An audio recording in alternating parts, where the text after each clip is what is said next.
কোরআন সুন্নাহর অনুসরণে বাঙালি জাতি জানে কিভাবে রাষ্ট্র গঠন করতে হবে।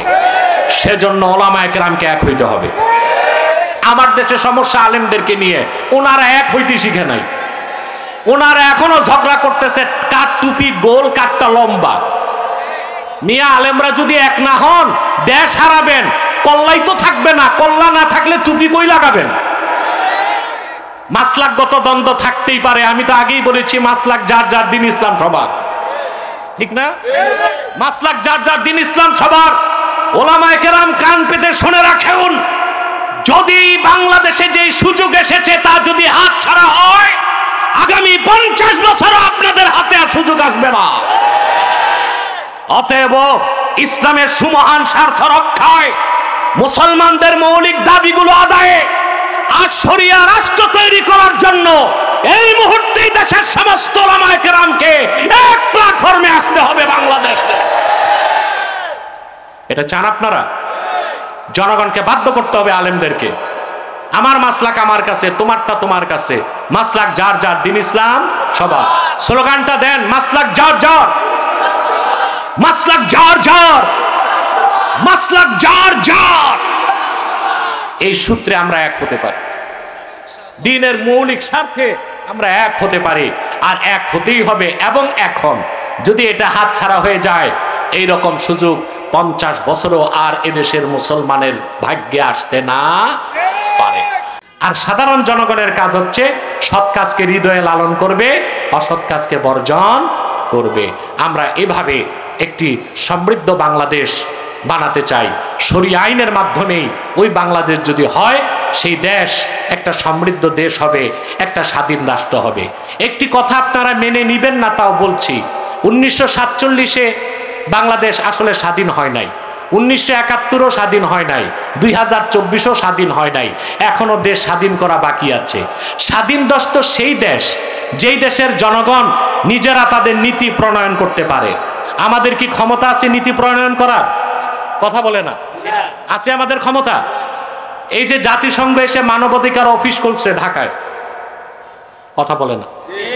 জাতিসংঘ মানবাধিকারের ইউনিট খুলেছে ঢাকায়, কেন?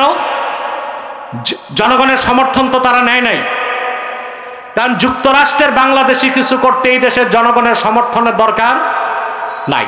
কথা বলে না। এই যে মানবাধিকার কার্যালয় যে খুলছে ঢাকা, এটার উদ্দেশ্য বলে দিচ্ছি, এটা হচ্ছে ইসলাম ও মুসলমানের বিপক্ষে কাফের মুশরিক সংখ্যালঘুদের অধিকার প্রতিষ্ঠায় তারা কাজ করবে। 2 নাম্বার হচ্ছে এলজিবিটি সমকামীদের অধিকার প্রতিষ্ঠা করবে।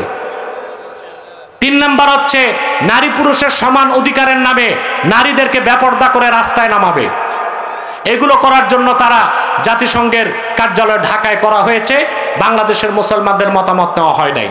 তা দেখা যাচ্ছে বাংলাদেশের মুসলমান যা চায় তা করতে পারে না, কারণ দেশটা স্বাধীন না পরাধীন। হয় আমেরিকার কথা শুনতে হয়, নয় ব্রিটেনের কথা শুনতে হয়। দক্ষিণ পূর্ব এশিয়াতে, পুরা মধ্য এশিয়া, দক্ষিণ পূর্ব এশিয়াতে আমার দৃষ্টিতে একটা দেশ স্বাধীন, ওইটার নাম আফগানিস্তান। আমেরিকারে তো আক্কা করে না, 34 বছর যুদ্ধই করছে, 14 বছর রাশিয়ার সাথে যুদ্ধ করছে, 19 বছর আমেরিকার সাথে, 70,000 তালেবান 19 বছরে শাহাদাত বরণ করছে। কত? আমেরিকা হেরে গেছে, দুনিয়ার পরাশক্তি ধরাশক্তি হয়ে গেছে। যাবার বেলায় আমেরিকা গনিমতের মাল রেখে গেছে কত জানেন? তালেবান অস্ত্র পেয়েছে আমেরিকার $86 বিলিয়ন, আর 19 বছরের যুদ্ধে আমেরিকার ক্ষতি হয়েছে $2.26 ট্রিলিয়ন। কত? বিলিয়ন না, ট্রিলিয়ন। 1000 বিলিয়নে 1 ট্রিলিয়ন। 19 বছরের যুদ্ধে আমেরিকার ক্ষতি হয়েছে $2.26 ট্রিলিয়ন। ওই টাকা দিয়ে বাংলাদেশ 100 বছর চলবে, এটা তার লস হয়েছে। আর যখন তালেবানের মাইর খায়া পালাইছে, তো অস্ত্র রেখে গেছে যা, তার বর্তমান বাজার দর $86 বিলিয়ন। আজকে তালেবান শরিয়া আইনে দেশ চালাচ্ছে, ওখানে চুরি বন্ধ, আফিম চাষ করতো তা বন্ধ, এখন চাষ করে জাফরান। 1 কেজি জাফরানের দাম 3.5 লক্ষ টাকা। মাশাআল্লাহ বলবেন না? তারা নীতি নির্ধারণ করছে, আমেরিকারে বুড়ো আঙ্গুল দিয়েও গণে না, তো ওরাই তো স্বাধীন। আমরা কি স্বাধীন হয়েছি? 47-এ স্বাধীন হই নাই, 71-ও স্বাধীন হই নাই, 24-এর 5 আগস্ট স্বাধীন হই নাই। যেই দিন বাংলাদেশে শরিয়া আইনে দেশ বানাতে পারবো সেদিন আমরা স্বাধীন হব ইনশাআল্লাহ। 100% ইনসাফ, সুষম বন্টন, ট্রান্সপারেন্সি, স্বচ্ছতা, আইনের শাসন আর ইনসাফ যদি পেতে চান, কোরআন সুন্নাহর আলোকে শরিয়া রাষ্ট্র বানাতে হবে। এটা আপনারা চান? এটা দেশের সমস্ত আলেমরা যদি একমত হয় আর এক প্ল্যাটফর্মে আসে, এই সুযোগে বাংলাদেশকে একটি ইসলামী শরিয়া আইনে পরিচালিত রাষ্ট্র বানানো সম্ভব। যদি এই সুযোগটা হাতছাড়া হয়ে যায়, আলেমরা 50 বছরও এই সুযোগ আর পাবে বলে আমার মনে হয় না। আগের যে সরকার ছিল তাদের ব্যবসায় ছিল মুক্তিযুদ্ধ, আর প্রতিপক্ষকে ঘায়েল করত রাজাকার বলে, আর তাদের ব্যবসার বড় পুঁজি ছিল স্বাধীনতার চেতনা, আর এগুলো ঠিকাদারি নিয়েছিল বুদ্ধিজীবীরা। কথা বুঝেন নাই? আগে যারা ছিল পরাজিত শক্তি, ওদের ব্যবসার মূল কি ছিল? স্বাধীনতার চেতনা। প্রতিপক্ষকে ঘায়েল করার অস্ত্র ছিল তুই রাজাকার। আর এগুলো ঠিকাদারি দিছিল বুদ্ধিজীবীদেরকে। এখন সব তো পালাইছে, বুদ্ধিজীবীরাও গা ঢাকা দিছে। এখন আবার বের হইছে রাষ্ট্রচিন্তক। আতা উজ্জাকা, যাকাত আদায় করবে। ওয়া আমারু বিল মারুফ, সৎ কাজে আদেশ করবে। ওয়া নাহাউ আনিল মুনকার, অসৎ কাজে বাধা দিবে। ওয়ালিল্লাহি আকিবাতুল উমুর, সকল নেক আমলের চূড়ান্ত পরিণতি ওটা মহান আল্লাহর কুদরতের হাতে। সুবহানাল্লাহি বিহামদিহি। পিছনে হর্ন চলে? হর্ন চলতেছে না, শুধু স্পিকার। হর্ন চলে? সম্মানিত সুধী, খুব মনোযোগ দিয়ে কথাগুলো বুঝার চেষ্টা করুন। সমস্ত পৃথিবীর মালিক আল্লাহ, আর এই সমগ্র পৃথিবীর মালিকানা আল্লাহ তার হাবিবের উম্মতকে দান করেছেন। সুবহানাল্লাহ বলবেন না? এটা আমার কথা নয়, সহিহ বুখারীতে এসেছে, আল্লাহর হাবিব ইরশাদ করেছেন, ওয়া জুইলাত লিয়াল আরদু কুল্লুহা মাসজিদান ওয়া তাহুরা, সমগ্র পৃথিবীকে আল্লাহ তাআলা আমার জন্য মসজিদ বানায় দিয়েছেন। ওয়া তাহুরা, আর পবিত্রতা অর্জনের মাধ্যম বানায় দিয়েছেন। সেজন্য উম্মতে মুহাম্মাদি পৃথিবীর যেখানে যাক, কি উত্তর মেরু কি দক্ষিণ মেরু, কি সাহারা মরুভূমি আর অ্যামাজন জঙ্গল, নামাজের সময় হলে সে নামাজ পড়তে পারবে, মসজিদ খোঁজার দরকার হবে না। আর নামাজের জন্য ওযু করবে পানি দিয়ে, পানি না থাকলে তায়াম্মুম করবে। বলেন সুবহানাল্লাহ। এই পৃথিবীতে কাফের মুশরিকদের কোনো রাজত্ব নাই, কোনো ভূখণ্ড নাই। মুসলমানই হচ্ছে এই ভূখণ্ডের, এই পৃথিবীর প্রকৃত প্রোপাইটার। সুবহানাল্লাহ। আল্লামা বদরুদ্দিন আইনি উমদাতুল কারি শারহ সহিহ বুখারীতে লেখেন, লা সালতানাতা লিল কুফার, এই পৃথিবীতে কাফেরদের কোনো রাজত্ব নাই। যতটুকু আছে ওটা জবরদখল। জমিনের মালিকানা কাদের? উম্মতে মুহাম্মাদির। কাফের মুশরিকদের রাষ্ট্র আমাদের চেয়ে বেশি, আমাদের 57টা, ওদের কয়টা? আরো বেশি, 150 প্রায়। কিন্তু সেটা তারা বৈধ মালিকানা তাদের নাই, তারা হচ্ছে জবরদখলকারী। আমি একটা উদাহরণ দিচ্ছি আপনাদেরকে বোঝার স্বার্থে। আপনার একটা বড় বাড়ি আছে, অর্ধেকটা আপনার ঘর, বাকি অর্ধেক খালি। তো এলাকার কোনো সন্ত্রাসী এসে বাকি খালি জায়গায় একটা বিল্ডিং তুলে ফেলছে। এলাকায় কিছু আছে না সন্ত্রাসী? এখন অবশ্য কমে গেছে, চাঁদাবাজি কমছে কিছুটা, কথা বলেন। আবার কোথাও কোথাও বেড়েও গেছে। তবে সন্ত্রাসীদের উৎপাত অনেকটা কমে গেছে সেনাবাহিনীর তৎপরতা বেড়ে যাবার কারণে। আলহামদুলিল্লাহ, আমরা তো এটাই চাই, সন্ত্রাস মুক্ত বাংলাদেশ। কিন্তু সম্পূর্ণ শরিয়া আইন ছাড়া বাংলাদেশকে সন্ত্রাস এবং দুর্নীতি মুক্ত করা সম্ভব নয়। সম্মানিত সুধী, এখন অর্ধেকটা জায়গায় এলাকার সন্ত্রাসী একটা ঘর তুলে ফেলেছে, 4 তলা। ওর পিস্তল আছে, ওর অবৈধ পয়সা আছে, ওর দুর্মুজ বাহিনী আছে। থানায় গেছেন, থানা তার পক্ষে কথা বলে, পঞ্চায়েতের মাতবরও তার পক্ষে, আদালতও তার পক্ষে। বাড়ি করে সে বসবাস করছে আপনার জায়গায়। আসলে ওই জায়গার মালিক কি সে না আপনি? সে হচ্ছে জবরদখলকারী। এই পৃথিবীর বৈধ মালিকানা আল্লাহ তার হাবিবের উম্মতকে দান করেছেন, বলে সুবহানাল্লাহ। আর কাফের মুশরিক যারা রাষ্ট্র নিয়ে আছে তারা হচ্ছে জবরদখলকারী। যেমন ইসরায়েল। ইসরায়েল কোন রাষ্ট্র? রাষ্ট্র বলা যায়? বলা যায় এইভাবে যে পৃথিবীতে top most terror state in the world Israel. পৃথিবীর সবচেয়ে বড় সন্ত্রাসী দেশ Israel. Top most terror state Israel এতটুক নয়, আনলিগেল স্টেট, অবৈধ রাষ্ট্র এটা।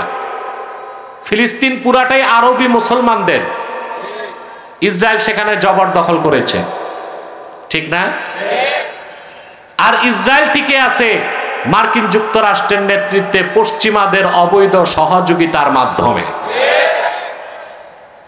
আল্লাহ তাআলা ইহুদিদের ব্যাপারে আগে বলে দিয়েছেন, দুরিবাত আলাইহিমুদ দিল্লাতু ওয়াল মাসকানা ওয়া বাউ বিগাদাবিম মিনাল্লাহ। ইহুদি জাতির জন্য আল্লাহর পক্ষ থেকে নির্ধারিত হয়েছে তুচ্ছতা আর কাঙ্গালিত্ব। ওরা সবসময় মিসকিন থাকবে। কি থাকবে? এখন ইহুদিরা কি মিসকিন? আমরা তো দেখি ওরাই ধনী, কথা বলে না। লাক্স, ইউনিলিভার, নেসলে, যত বড় বড় প্রতিষ্ঠান তো ওদের হাতে। আর আল্লাহ বললেন কিয়ামত তক তারা মিসকিন হিসেবেই থাকবে। মাসকানাত, কাঙ্গালিত্ব, পরনির্ভরশীলতা আর তুচ্ছতা, লানত তাদের জন্য নির্ধারিত। এখন নাস্তিকদের পক্ষ থেকে প্রশ্ন আসতে পারে, আমরা তো দেখি ইহুদিরাই ধনী। আরে বাবা কথা বলেন, আমরা বাহ্যিক তা দেখি না? বিল গেটস, ওর পয়সা সবচেয়ে বেশি ছিল, ইহুদি না? এলন মাস্ক, এটাও ইহুদি। ওর ব্যক্তিগত সম্পদ আছে $250 বিলিয়ন ইলন মাস্কের। বাংলাদেশের বাজেট আছে মাত্র $8 বিলিয়ন। আর ইলন মাস্কের ব্যক্তিগত সম্পদ আছে $250 বিলিয়ন। তারপরও সে 2 নাম্বার ধনী। 1 নাম্বার ধনী হচ্ছে অ্যামাজনের চেয়ারম্যান, ওর প্রায় $300 বিলিয়ন। সব ইহুদি। আর আল্লাহ বলেছেন তারা মিসকিন। তারা কি মিসকিন? আসল কথা হচ্ছে মাসকানাত বা মিসকিনের সঠিক অর্থ আমরা জানি না। মিসকিন কাকে বলে? যার উপর যাকাত ফরজ হয় নাই কিন্তু 3 বেলার খাদ্য আছে, ওরে বলা হয় শরীয়তের ভাষায় ফকির। কি বলা হয়? আর যার 1 বেলার খানা আছে, আর 1 বেলার খানার জন্য মানুষের কাছে হাত পাততে হয়, তাকে বলা হয় মিসকিন। কি বলা হয়? তো মিসকিনের সংজ্ঞা হচ্ছে আল্লাযী ইয়াহতাজু ইলা গায়রিহি সুকুন, যে ব্যক্তি তার খাদ্য নিরাপত্তা, তার স্বাস্থ্য নিরাপত্তা, তার সামাজিক নিরাপত্তা, তার রাষ্ট্রীয় নিরাপত্তার জন্য অন্যের মুখাপেক্ষী, তাকেই বলা হয় মিসকিন। সেই দৃষ্টিকোণ থেকে ইহুদিদের চেয়ে বড় মিসকিন পৃথিবীতে নাই, কারণ তাদেরকে অস্ত্র সহযোগিতা দিচ্ছে যুক্তরাষ্ট্র, ঠিক না? খাদ্য সহযোগিতা করছে যুক্তরাষ্ট্র। ইরানে তারা যখন তখন হামলা করে, আমেরিকা বাধা দেয়। আর ইরান যখন হামলা করতে চায়, আমেরিকা তাদেরকে রক্ষা করে। আমেরিকা এবং পশ্চিমাদের সাহায্য ছাড়া 1 ঘন্টাও যেই দেশ টিকে থাকতে পারে না, ওই দেশের চেয়ে বড় মিসকিন দেশ আর কোনটা আছে? ওরা কাদের উপর নির্ভরশীল? মাওলানা ঘুরে বসেন জনগণের দিকে, ওদিকে বসেন। কাদের ঘুরে বসে? কাদের উপর নির্ভরশীল? পশ্চিমাদের উপর নির্ভরশীল। এই জন্য ইহুদিরা আসলেই কি মিসকিন। টাকা থাকলেই ধনী হওয়া যায় না। ওরা মিসকিন, ওরা কাঙ্গাল। পশ্চিমাদের সাহায্য ছাড়া ইসরায়েল নামক রাষ্ট্র 1 ঘন্টা বিশ্ব মানচিত্রে টিকে থাকতে পারে না। তারপর তো মার খাচ্ছে হামাসের কাছে। হামাস হিজবুল্লাহ নিক্ষেপ করে রকেট, এই রকেট বানাতে লাগে বাংলাদেশের 7,000 টাকা। ইউরিয়া, সার, চিনি আর পটাশ, এই তিনটা দিয়ে রকেট বানায়, ঘরে বানায়, বাড়িতে বানায়। আর এইটা ফেরাতে আয়রন ডম, যেটা ইসরায়েলের আকাশ প্রতিরক্ষা ব্যবস্থা, এক একটা আয়রন ডম থেকে যে মিসাইল নিক্ষেপ করা হয় এই ঘরে বানানো রকেট আটকাতে, ওইটার সর্বনিম্ন মূল্য পড়ে $50,000। কত? প্রায় বাংলাদেশের 50 লক্ষ টাকা। হামাস আর হিজবুল্লাহ ঘরে বানায় রকেট, চিনি দিয়া, ইউরিয়া, সার দিয়া, পটাশ দিয়া, যেটার দাম পড়ে 7,000 টাকা, 10,000 টাকা বাংলাদেশের। আর ওইটা ঠেকাতে ইসরায়েল ইহুদিদের আকাশ প্রতিরক্ষা ব্যবস্থা আয়রন ডোমের সর্বনিম্ন যে মিসাইল, ওইটার খরচ পড়ে বাংলাদেশের $50,000, প্রায় 50 লক্ষ টাকা। যুদ্ধ যত লম্বা হবে ইসরায়েল আরো কাঙ্গাল থেকে কাঙ্গাল হতে থাকবে। সেই দিন বাকি নাই, বিশ্ব মানচিত্র থেকে ইসরায়েল নামক রাষ্ট্র মুছে যাবে ইনশাআল্লাহ। তাহলে ভাইয়েরা, সমগ্র পৃথিবীর বৈধ প্রোপাইটার কারা? একটু জোরে বলতে হবে। এই জন্য আল্লাহ রাব্বুল আলামিন আল্লাহর জমিনে আল্লাহর বিধান, আল্লাহর পক্ষ থেকে খেলাফতের দায়িত্ব নিয়া হুকুমতে কোরআন, আহকামে এলাহিয়া, আল্লাহর বিধান দিয়া রাষ্ট্র ভূখণ্ড চালাবার দায়িত্ব আল্লাহ উম্মতে মুহাম্মদীর হাতে সুপর্দ করেছেন। এই যে শাহরিয়ার কবির, আমার কাছে 21 সালে সে হারছিল, ডিবেটে পরাজিত হয়েছে, এটা গ্রেফতার হয়েছে, এরে রিমান্ড দেওয়া হয়েছে মাত্র 2 দিন। আমার দৃষ্টিতে ওরে রিমান্ড না, ডিটেনশন দেওয়া দরকার 1 বছর। ও সবচেয়ে বড় যুদ্ধাপরাধী। ঘাদানিক তৈরি করে, ওই যে একটা ছিল জাহানারা ইমাম, ওইটারে আমি বলতাম জাহান্নামীর ইমাম। ঘাদানিক তৈরি করছিল, ঘাদানিক, ঘাতক দালাল নির্মূল কমিটি। ওইটার সভাপতি হচ্ছে এই মুরগিচোর। এই ঘাদানিক সারা জীবন দাবি করেছে যুদ্ধাপরাধীদের শাস্তি। আর আমি পরবর্তী এক ডিবেটে প্রমাণ দিয়েছি শাহরিয়ার কবির সবচেয়ে বড় যুদ্ধাপরাধী। 1971 সালে শাহরিয়ার কবির যে পাক বাহিনী বাংলাদেশের মানুষকে হত্যা করেছে নির্মম ভাবে, সেই পাক বাহিনীর ক্যাম্পে সে দেশি মুরগি সাপ্লাই দিত। সেজন্য তার নাম হয়েছে কি মুরগিচোর। তো তার রিমান্ড এত কম হবে কেন? তার তো রিমান্ড না, ডিটেনশন দেওয়া দরকার 1 মাস। কি বলেন আপনারা? এবং যুদ্ধাপরাধী হিসেবে আমরা শাহরিয়ার কবিরের ফাঁসি চাই। আপনারা চান? আপনারা চান? আমরা গাধানিকের সভাপতি, ইসরায়েলের মোসাদের মদতপুষ্ট, ইসলাম ও মুসলমানের শত্রু, কুখ্যাত বুদ্ধিজীবী শাহরিয়ার কবির কুলাঙ্গারের যুদ্ধাপরাধী হিসেবে বাংলাদেশের ট্রাইব্যুনালে ফাঁসি চায়। এটা এক বুদ্ধিজীবী ছিল। বাকি আর অনেক বুদ্ধিজীবী আমার সাথে ডিবেটে বসতে দেখছেন আপনারা। আল্লাহর রহমতে একটাও টিকতে পারে নাই। এখন ওরা দেখছে। এর মধ্যে একজন হচ্ছে আপনাদের ফরহাদ মজহার। এটারে ধরছি আমি, দেখছেন আপনারা। এই কুলাঙ্গারটা সমন্বয়কদের মাথা ওয়াশ করতেছে। আলহামদুলিল্লাহ পারবে না, কারণ সমন্বয়কদের একটা বিরাট অংশ আবার আলহামদুলিল্লাহ আমার সাথে সম্পর্ক রাখে এবং আসে আমার কাছে। তো এই ফরহাদ মজহার সে হচ্ছে লালন ভক্ত। সে বলেছে বাংলাদেশে আরবের ইসলাম চলবে না।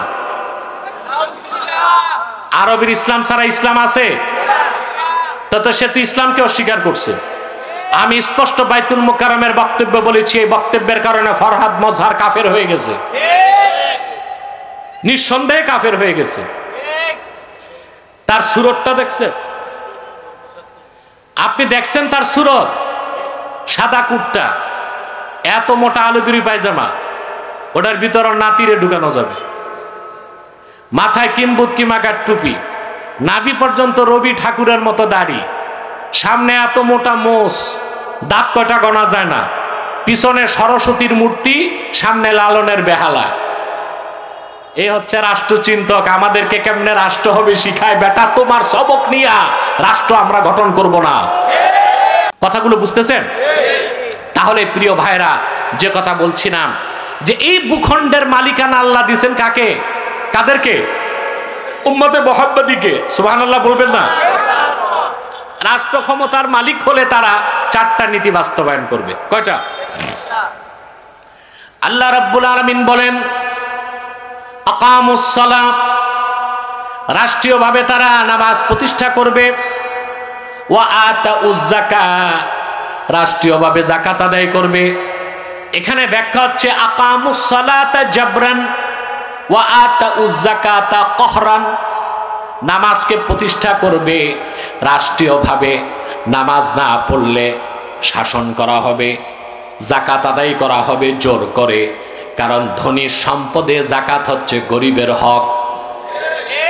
যাকাত দেওয়াটা কোনো দাক্ষিণ্য নয়, কোনো দয়া নয়, গরিবের হক। আল্লাহর হুকুমে লাখে 2,500 টাকা যাকাত ফান্ডে দিতেই হবে। আমাদের দেশে রাষ্ট্রীয়ভাবে নামাজ প্রতিষ্ঠিত আছে? আর আমাদের দেশে রাষ্ট্রীয়ভাবে যাকাত আদায় করা হয়? আকামুস সালাতা জাবরান ওয়া আতাউজ যাকাতা কহরান, জোর জবরদস্তি নামাজ প্রতিষ্ঠিত করা হবে। কাফের মুশরিককে দিয়ে নামাজ পড়ানো হবে না, মুসলিমদেরকে দিয়ে। আর যাকাত আদায় করা হবে কহরান, অর্থাৎ রাষ্ট্র কারো কাছে চিঠি দিয়া যাকাত চাইবে না। ব্যাংকে টাকা আছে, যাকাত যতটুক হয় সরকার মূল টাকা থেকে ডিডাক্ট করে যাকাতের অংশটা গরিবের ফান্ডে পাঠিয়ে দিবে। বলেন সুবহানাল্লাহ। শুধু মোবাইল একটা মেসেজ যাবে যে এই বছর রমজানে আপনার 1 কোটি টাকা থেকে 2.5 লাখ টাকা যাকাত ফান্ডে চলে গেছে। সুবহান। এটা দয়ার জিনিস না। পিঠ ঘষে আদর করে যাকাত নেওয়ার কোনো বিধান নাই। যাকাতটা কার হক? গরিবের হক। দিতেই হবে তোমাকে, না দিলে সরকার জোর করে যাকাত আদায় করবে। নামাজ প্রতিষ্ঠিত করবে জাবরান, যাকাত আদায় করবে। টাইম দেখেন তো জুলানে। হ্যাঁ, সম্মানিত সুধী, আমি বক্তব্য শুরু করেছি, 40 মিনিট পার হয়ে গেছে। আর যদি আধা ঘন্টা থাকি কষ্ট হবে আপনাদের? নিয়ত ঠিক আছে? কার কার হাত তুলে আমার আল্লাহকে দেখান। আল্লাহ কবুল করুক, আল্লাহ মঞ্জুর করুক। বলুন আল্লাহ আমিন। সম্মানিত সুধী, যে কথা বলছিলাম, তাহলে মুমিন মুসলমানগণ রাষ্ট্র ক্ষমতার মালিক হলে প্রথমে কি করবে? নামাজ প্রতিষ্ঠা করবে। কিভাবে করবে এটা বুঝে নেন। একটা কথা আপনাদেরকে বুঝাই দিচ্ছি, খুব সুন্দর করে বুঝে নেন। একটা হচ্ছে ওয়েলফেয়ার স্টেট বা কল্যাণ রাষ্ট্র, আরেকটা হচ্ছে ইসলামী স্টেট বা ইসলামী রাষ্ট্র। এই দুইটার পার্থক্য বুঝেন? কথা বলেন। বাংলাদেশে যত রাজনৈতিক দল আছে, দেশ ছোট কিন্তু রাজনৈতিক দল আছে প্রায় 147টা। কতটা? এমন রাজনৈতিক দলও আছে যেই দলের সদস্য মাত্র 3 জন, সভাপতি, সেক্রেটারি আর দরজার দারোয়ান, কিন্তু দল একটা আছে। তো প্রত্যেক রাজনৈতিক দল নির্বাচনের আগে তার ম্যানিফেস্টোতে একটা কথা লিখে যে আমরা ক্ষমতায় গেলে কল্যাণ রাষ্ট্র বানাবো, বলে না? আর এখন যারা রাষ্ট্র চিন্তক, ওই যে ফরহাদ মজহার টাইপের যারা, ওরাও বলতেছে রাষ্ট্রের কোনো আদর্শ থাকবে না, পলিসি থাকবে। রাষ্ট্রের আদর্শ থাকবে না, কি থাকবে? আমি তাৎক্ষণিক তাকে পাকড়াও করছি। আমি বলেছি পৃথিবীতে এমন একটা রাষ্ট্র দেখাও যেই রাষ্ট্রের আদর্শ নাই। সিনিয়র সমন্বয়করা আমার কাছে যখন এসেছে, আমি তাদের প্রশ্ন করেছি যে ফরহাদ মজহার তোমাদের বিভ্রান্ত করছে, ফরহাদকে জিজ্ঞেস করো এই পৃথিবীতে এমন একটা রাষ্ট্র দেখাক যে রাষ্ট্রের আদর্শ নাই, অলিখিত আদর্শ আছে। যুক্তরাষ্ট্র, তার কি আদর্শ নাই? কথা বলে না। যুক্তরাষ্ট্রের নিয়ম হচ্ছে সেই দেশের রাষ্ট্রপ্রধান যখন শপথ নিবে বাইবেলে হাত রাখতে হবে। তো বাইবেলে হাত রেখে রাষ্ট্রপ্রধানকে শপথ নেওয়া, এটা কি আদর্শের অনুসরণ না? কথা বলেন। যুক্তরাষ্ট্রে অলিখিত নিয়ম, এটা ওরা লিখে না, ভণ্ডামি ধরা খাবে। অলিখিত নিয়ম হচ্ছে যুক্তরাষ্ট্রের নন খ্রিস্টিয়ান, অখ্রিস্টান কখনো প্রেসিডেন্ট হতে পারবে না। এটা কি আদর্শের অনুসরণ না? তা বাংলাদেশে 14 কোটি মুসলমানের প্রাণের দাবি ইসলামী শরিয়া আইনে বাংলাদেশ চলবে, বাংলাদেশে কেন আদর্শ থাকবে না? বাংলাদেশের মুসলমান ইসলামের আদর্শে রাষ্ট্র গঠন করতে চায়, ঠিক না? দেখুন, যারাই ক্ষমতায় যেতে চায় তারা আমাদেরকে বলতেছে আমরা কল্যাণ রাষ্ট্র বানাবো। আমি বলি না, আমরা কল্যাণ রাষ্ট্র চাই না, ইসলামী রাষ্ট্র চাই। কারণ ইসলামী রাষ্ট্রতে এমনি কল্যাণ রাষ্ট্র, কিন্তু শুধু কল্যাণ রাষ্ট্রতে ইসলামী রাষ্ট্র না। এখন ইসলামী রাষ্ট্র আর কল্যাণ রাষ্ট্রের পার্থক্য কি আমি 3 মিনিটে বুঝাই দিচ্ছি। ওয়েলফেয়ার স্টেট বা কল্যাণ রাষ্ট্রের কাজ হচ্ছে মানুষকে নিরাপত্তা দেওয়া, রাষ্ট্রের মানুষকে সমৃদ্ধি দেওয়া, সুখ দেওয়া, শান্তি দেওয়া, অধিকার রক্ষা করা। কিন্তু পৃথিবীতে এমন একটা কল্যাণ রাষ্ট্র নাই যেখানে সব আছে, ইনসাফও আছে। ওই একটা কল্যাণ রাষ্ট্রে ইনসাফ বলে কিছু নাই। আর ইসলামী রাষ্ট্রে সুখ আছে, সমৃদ্ধি আছে, মানবাধিকার আছে, শান্তি আছে, সাথে ইনসাফ থাকে। বলেন সুবহানাল্লাহ। ইনসাফের চেয়ে বড় কিছু আছে? কল্যাণ রাষ্ট্রের একটা উদাহরণ দিচ্ছি। যেমন আমাদের গোটা দক্ষিণ পূর্ব এশিয়ায় সিঙ্গাপুরকে বলা হয় কল্যাণ রাষ্ট্র। কি বলা হয়? Richest and cleanest state in South Asia. দক্ষিণ এশিয়ার সবচেয়ে ধনী, এই দিক আমার দিকে, দক্ষিণ এশিয়ার সবচেয়ে পরিষ্কার এবং ধনী রাষ্ট্রের নাম সিঙ্গাপুর। এটা জানেন আপনারা? ওয়াজ মাহফিলের সুবাদে বহুবার আমি গেছি, আমি দেখেছি ওদের ওখানে সুখ আছে, সমৃদ্ধি আছে, ইনসাফ নাই। কি নাই? আমি একটা উদাহরণ দিই আপনাকে। আমি যখন 11 সালে সিঙ্গাপুর গেলাম, আমি চাঙ্গি এয়ারপোর্টে যে নামলাম ফজরের একটু আগে, বুঝতেছেন? ফজরের সময় হয়ে গিয়েছে, এয়ারপোর্টের ভিতরে আমি ফজর নামাজ পড়লাম। নামাজের পরপরই আমি বের হলাম। এয়ারপোর্টের বাইরে যেয়ে দেখি কার পার্কিং এ এক বৃদ্ধা মহিলা জুসের প্যাকেটগুলো টোকাচ্ছে। কথা বুঝতেছেন? ফজরের পরপর তা আমি দেখলাম মহিলা খুবই বৃদ্ধা, তবে চাইনিজ প্যান্ট শার্ট পরা। আমি যে তাকে জিজ্ঞেস করলাম যে আপনার বয়স কত? বলে 97 বছর। আমি বললাম আপনি সকাল সকালে এই কাজ করছেন কেন? বলে আমি বহু আগে রিটায়ার করেছি, সরকার আমাকে যে ভাতা দেয় তাতে তো চলে না, এই জন্য আমি একটু এক্সট্রা কাজ করি সকাল সকাল। আমি অবাক হয়ে গেলাম যে সিঙ্গাপুর একটা কল্যাণ রাষ্ট্র, সেখানে 97 বছরের বৃদ্ধাকে কাজ করতে হয়। এর চেয়ে তো বাংলাদেশই ভালো, এই বয়সের নানি দাদিকে নাতিরা কাঁধে চড়ায়। এখন আসেন, কল্যাণ রাষ্ট্র বানাইছে ওরা, ইনসাফ নাই। 97 বছরের বৃদ্ধাকে টোকাইয়ের কাজ করতে হয়। আর সিঙ্গাপুরের প্রধানমন্ত্রীর বেতন হচ্ছে $2.25 মিলিয়ন। কত? $1 মিলিয়ন বাংলাদেশের 1,20,00,000 টাকার উপরে। আর $2.25 মিলিয়ন হচ্ছে প্রধানমন্ত্রীর বেতন। তো প্রধানমন্ত্রীর বেতন $2.25 মিলিয়ন আর 97 বছরের বৃদ্ধা, এটা ইনসাফ আছে? ওই যে প্রধানমন্ত্রী বেতন নেয়, ওটা জনগণের ট্যাক্স না? এটাই কল্যাণ রাষ্ট্র। কল্যাণ রাষ্ট্রের সমৃদ্ধি থাকে, আইনের শাসন থাকে, ইনসাফ। আর ইসলামী রাষ্ট্রে সমৃদ্ধি থাকে, সুষম বন্টন থাকে, ইনসাফ থাকে। বাংলাদেশের মানুষের সবচেয়ে বড় কলঙ্ক হচ্ছে তারা ইসলামী রাষ্ট্র তো বানাতে পারে নাই, কল্যাণ রাষ্ট্র বানাতে পারে নাই, কারণ তাদের পলিসি ভুল। আমার দেশে ঘুষ, দুর্নীতি। বাংলাদেশ দুর্নীতিতে কতবার চ্যাম্পিয়ন হয়েছে দেশ স্বাধীনের পর? দক্ষিণ পূর্ব এশিয়াতে কোনো দেশ এতবার দুর্নীতিতে চ্যাম্পিয়ন হয় নাই। ফুটবল খেলতে গেলে চ্যাম্পিয়ন হয় না, ক্রিকেটে গেলে গোল্লা, দুর্নীতিতে চ্যাম্পিয়ন।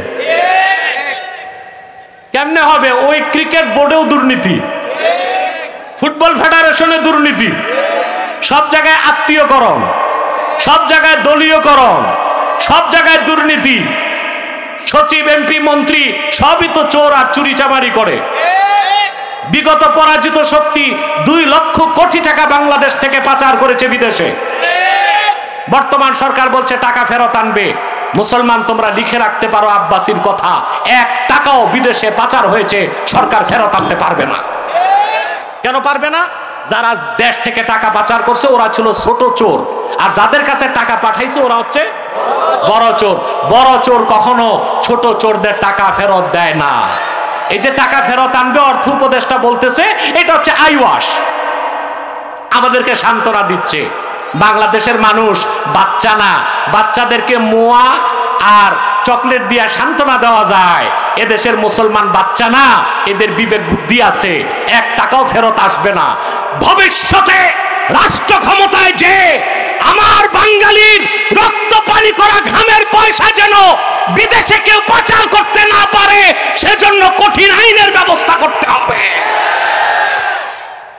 সেটা করলে কাজ হবে। যেটা গেছে এটা ফেরত আসবে না।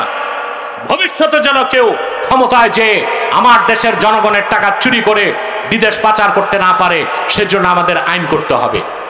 আর প্রচলিত আইনে তা হবে না, সেটাও শরিয়া আইন লাগবে। কারণ শরিয়া আইনে চোরের শাস্তি হাত কাটা। চোরের শাস্তি কি? যারা শেয়ার ব্যবসা কেলেঙ্কারি করেছে, যারা বাংলাদেশ ব্যাংকের টাকা চুরি করেছে, যারা পদ্মা সেতুর টাকা চুরি করেছে, যত দুর্নীতিবাজ কর্মকর্তা ছিল, শরিয়া আইনে চোর হিসেবে তাদের হাত কেটে দাও। সামনে যারা ক্ষমতায় আসবে দুর্নীতি করার আগে 7 গ্লাস পানি খাবে, ঠিক না? অথবা রাষ্ট্র তৈরি করতে হবে তোমাদের ফর্মুলায় না, নতুন বাংলাদেশ তৈরি করতে হবে আলেম ওলামার ফর্মুলায়। তাইলেই বাংলাদেশের এই বিজয়কে ধরে রাখা সম্ভব হবে। তাহলে আমরা কল্যাণ রাষ্ট্র চাই না ইসলামী রাষ্ট্র? জোরে বলতে হবে। কারণ ইসলামী রাষ্ট্র এমনিতেই কল্যাণ রাষ্ট্র, কিন্তু কল্যাণ রাষ্ট্র ইসলামী রাষ্ট্র হয় না, কোনোদিনও হবে না যদি ইমানদাররা রাষ্ট্র ক্ষমতায় না যায়। আর সেই কল্যাণ রাষ্ট্রে কোনোদিনও ইনসাফ থাকতে পারে। আমেরিকাকে কল্যাণ রাষ্ট্র বলা হয়, হয় না?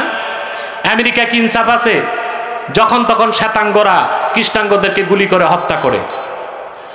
ইউরোপে কল্যাণ রাষ্ট্র ধরা হয় সুইজারল্যান্ড, হল্যান্ড, গ্রিনল্যান্ড, ফিনল্যান্ড, এগুলোকে বলা হয় কল্যাণ রাষ্ট্র।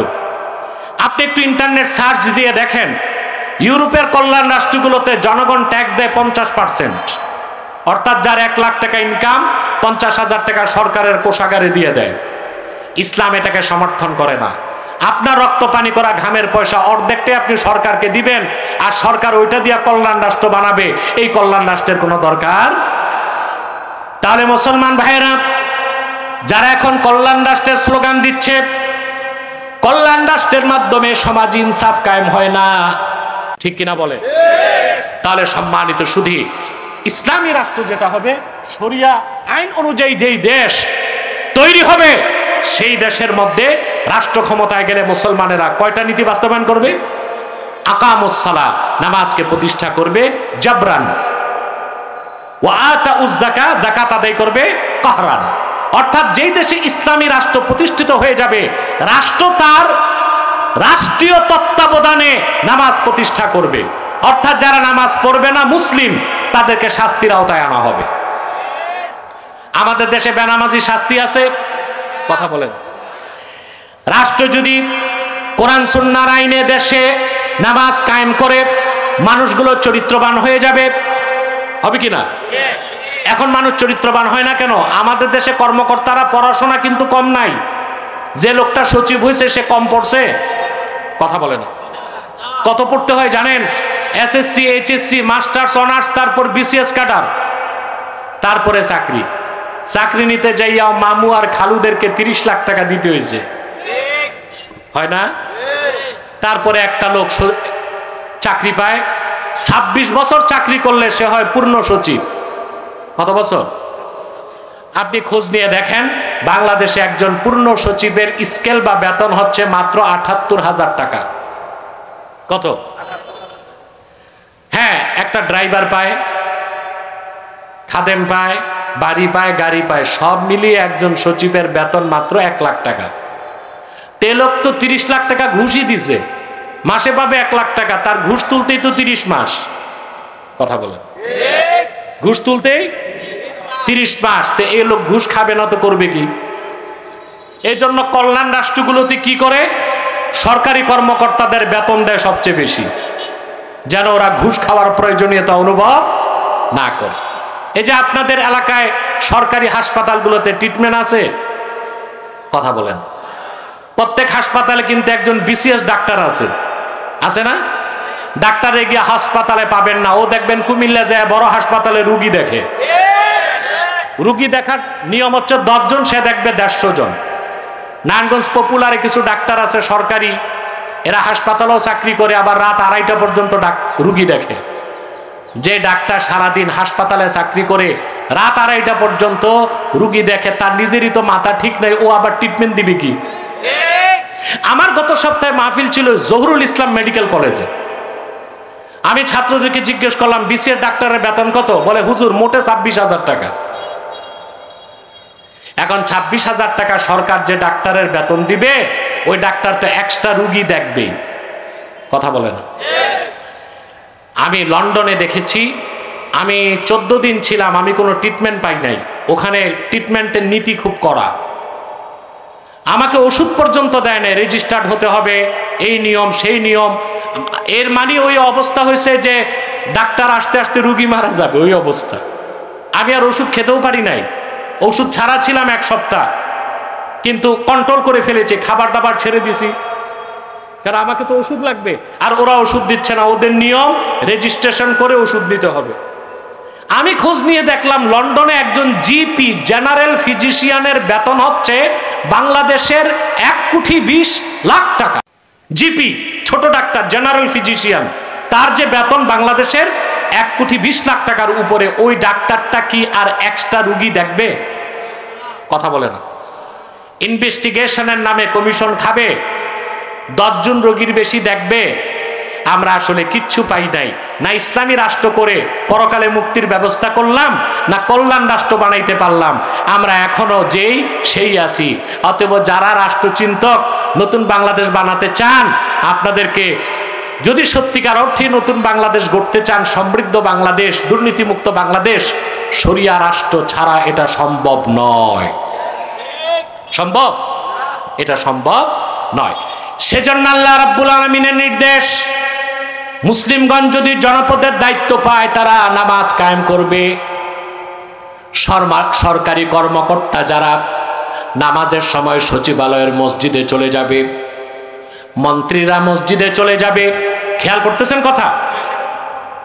নামাজের সময় পুলিশ সুপার যখন মসজিদে ঢুকে যাবে, জেলা প্রশাসক মসজিদে ঢুকে যাবে, নামাজি হয়ে যাবে, তখন সেই জেলা প্রশাসক, পুলিশ সুপার, সচিব, আমলা কামলা ঘুষ খেতে লজ্জা পাবে। কারণ আল্লাহর বিধান হচ্ছে মুমিনরা যদি নামাজ পড়ে, নামাজের কারণে পরকালে জান্নাত পাবে, দুনিয়ায় তারা পাবে একটা উন্নত চরিত্র। বলেন সুবহানাল্লাহ। আপনার সমাজের দিকে তাকায় দেখেন আল্লাহর কথাটা কত বাস্তব। বেনামাজি যত গুনাহ করে, নামাজিরা তো আর ফেরেশতা হয় না, গুনাহ করে কিন্তু পরিমাণে কম করে কিনা? কথা বলেন। যে 5 ওয়াক্ত নামাজ পড়ে, বেনামাজিরা তো চেইন, গুনার পর গুনাহ করেই যায়, কোনো গুনাহ করতে লজ্জা পায় না। আর নামাজি যে 5 ওয়াক্ত নামাজ পড়ে, আমি বলছি না তারা সব ফেরেশতার মতো, গুনাহ করে কিন্তু তুলনামূলক কম করে কিনা? এটাই হচ্ছে নামাজের বাস্তব প্রমাণ। যারা সালাত আদায় করবে পরকালে জান্নাত পাবে, দুনিয়াতে আল্লাহ তাদেরকে উন্নত চরিত্র দান করবেন। অতএব বাংলাদেশকে দুর্নীতি মুক্ত করতে হলে রাষ্ট্রীয়ভাবে নামাজ কায়েম করতে হবে। আর রাষ্ট্রীয়ভাবে নামাজ কায়েম করতে হলে সকলদের দ্বারা হবে না, ইসলামিস্ট, ইসলামপন্থীদের প্রয়োজন আছে। 2 নম্বর, ওয়া আতাউজ যাকাত। ভূখণ্ডে যখন মুসলমানেরা ক্ষমতা পাবে তারা যাকাত আদায় করবে, কাহরান, জোর করে। কি করে? আজকে বাংলাদেশের অভাব কত বেশি, আমি আগেই বলেছি, আমাদের রিজার্ভ আছে মাত্র $8 বিলিয়ন। কত? এটা দিয়ে বাজার করা যাবে মাত্র 1 মাসের। কয় মাসের? এখন বাংলাদেশের হঠাৎ করে কি দেশকে ঠিক করা যাবে? জি সম্ভব। এই মুহূর্তে যদি ইউনূস সরকার যাকাত ভিত্তিক অর্থনীতিকে গ্রহণ করে, বাংলাদেশের কোনো মূল্যস্ফীতি, ইনফ্লেশন থাকবে না এবং রিজার্ভের পরিমাণ বেড়ে যাবে আর দারিদ্রতা ধীরে ধীরে দূর হবে। সুদ মানুষকে ধ্বংসের দিকে নিয়ে যায়, আর যাকাত ভিত্তিক অর্থনীতি মানুষকে উন্নয়নের দিকে নিয়ে যায়। যাকাত অর্থ কি? যাকাত মানে হচ্ছে বরকত, যাকাত মানে হচ্ছে বৃদ্ধি। সুবহানাল্লাহ বলে। আরবিতে বলা হয়, আরবিতে কথাটা এইভাবে বলা হয়, যাকাত জারউ ইজা নামা, যাকাত মানে নামা মানে বরকত। ফসল যখন প্রচুর হয় তখন আরবিতে বলা হয় ক্ষেত ফসল যাকাত দিয়েছে, অর্থাৎ বরকত হয়েছে। এখন এখানে একটা আপনারা প্রশ্ন করতে পারেন, আমরা তো দেখি যাকাত দিলে সম্পদ কমে, তো যাকাত দিলে বাড়ে কেমনে? আপনার 1 কোটি টাকা ব্যাংকে আছে মনে করেন, এখন 1 বছর পার হলে হালাল টাকা যদি হয়, আপনি যাকাত দিবেন কত? আরে ভাই কথা বলেন, মহিলাদের কণ্ঠে না, মহিলাদের মতো না, পুরুষের কণ্ঠে বলেন, কত দিবেন? 2.5 লাখ টাকা দিবেন। একটু সামনে বসেন, পা লাগতেছে তো। 2.5 লাখ টাকা দিবেন। এখন আপনি যে 2.5 লক্ষ টাকা যাকাত দিলেন, তা আপনার হইল 97.5 লাখ, কমলো না? এর পরের বছর দিলেন আবার 2.5 লাখ, গেল 5 লাখ। এর পরের বছর আরো 2.5 লাখ, গেল 7.5 লাখ। এর পরের বছর আরো 2.5 লাখ, গেল 10 লাখ। তো 1 কোটি থেকে তো 4 বছরে যাকাত দিলেন কত? এমন একটা পাগলও পাবেন যে ব্যাংকে টাকা রেখে যাকাত দিবে শুধু, না ব্যবসায় খাটাবে? 1 কোটি টাকা ব্যবসায় যখন খাটাবে তার আসবে 20 লাখ টাকা মাস, যাকাত যাবে 2.5 লাখ করে, আর লাখ লাখ টাকা তার বাড়তে থাকবে। সুবহানাল্লাহ বলে। এই জন্য যাকাত দিলে কমে না, বাড়ে। কয়েক বছর আগের তথ্য আমার কাছে আছে, বাংলাদেশ ব্যাংকের লিকুইড মানি, তরল টাকা হচ্ছে 10,000 কোটি টাকা। কত? এটাকে তরল টাকা কেন বলা হয়? Out of invest. এই টাকাটা কোনো ব্যবসা বাণিজ্যে লাগতেছে না, মানুষের দরকার নেই, টাকাটা রেখে দিছে। কিন্তু যদি বাংলাদেশে যাকাত ভিত্তিক অর্থনীতি থাকতো, 10,000 কোটি কি জমা থাকতো? কারণ প্রতি বছর সরকার যাকাতের অংশটা কেটে আলাদা করে নিত, তখন তো কোনো মানুষ টাকাটা ফেলে রাখতো না, ব্যবসায় খাটাতো। 10,000 কোটি টাকা যদি মাঠে ময়দানে লেগে যেত, কত লক্ষ মানুষের কর্মসংস্থান হতো, অর্থনৈতিকভাবে প্রবৃত্তির সূচক বাড়তো না, কমতো? সেজন্য যাকাতই পারে একটি দেশকে দারিদ্র্য মুক্ত করতে, অর্থনৈতিক সমস্যার সমাধান করে দিতে। সেজন্য ইসলামী রাষ্ট্রে গভর্নমেন্ট যারা হবে তাদের দায়িত্ব নামাজকে কায়েম করবে, যাকাতকে আদায় করবে। 3 নাম্বার কাজ, ওয়া আমারু বিল মারুফ, সৎ কাজে আদেশ করবে, ওয়া নাহাউ আনিল মুনকার, অসৎ কাজে বাধা দিবে, ওয়া লিল্লাহি আকিবাতুল উমুর। 3 নাম্বার কাজ, সৎ কাজে আদেশ করবে। কি করবে? 4 নাম্বার কাজ, অসৎ কাজে নিষেধ করবে। এখন সৎ কাজে আদেশ, অসৎ কাজে নিষেধ, এটার আবার 3টা স্তর আছে। কয়টা? 3টা শ্রেণী এই কাজ করবে। কয়টা শ্রেণী? 3টা শ্রেণী। উলামা, উমারা, আওয়াম। আল আমরু বিল মারুফ ওয়ান নাহয়ু আনিল মুনকার ওয়াজিবুন আলাল উলামাই বিল লিসান ওয়া আলাল উমারাই বিল ইয়াদি ওয়া আলা আওয়ামিন নাসি বিল কলবে। সৎ কাজে আদেশ, অসৎ কাজে নিষেধ আলেমদের উপর ওয়াজিব হচ্ছে মুখ দিয়ে। তারা ওয়াজ মাহফিলে মানুষকে সতর্ক করবে, খানকায় পীর সাহেব, মসজিদের মিম্বরে খতিব, ওয়াজের স্টেজে আলেম মানুষকে বলবে এটা সৎ কাজ করুন, এটা অসৎ কাজ বিরত থাকুন। আর শাসকদের কাজ হচ্ছে সৎ কাজ প্রতিষ্ঠায়, অসৎ কাজ নির্মূলে ফোর্স অ্যাপ্লাই করবে। আল্লাহ তাআলা আমাদেরকে কবুল করুক, মঞ্জুর করুক। সাদাকাল্লাহুল আযীম ওয়া সাদাকা রাসূলুহুন নবিয়ুল কারীম ওয়া নাহনু আলা যালিকা মিনাশ শাহিদিন ওয়াশ শাকিরিন ওয়াল হামদুলিল্লাহি রাব্বিল আলামিন।